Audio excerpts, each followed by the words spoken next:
We both firmly believe that those who have contributed the least to climate change should not bear the greatest burden of its consequences.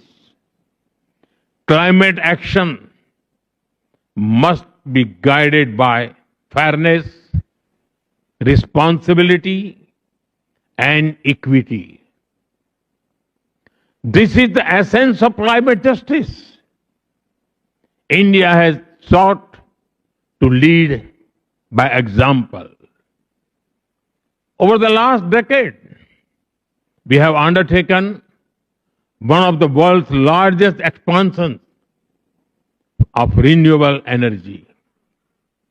We have championed sustainable lifestyle through Mission Life, Lifestyle for Environment.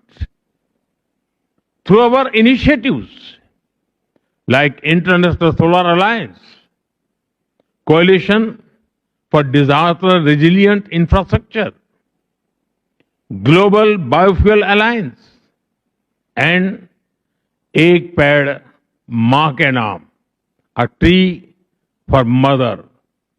We have worked with partner countries to boost the green transition. And India is committed to continue working with Seychelles to ensure that the concerns of small island developing states receive the attention they deserve.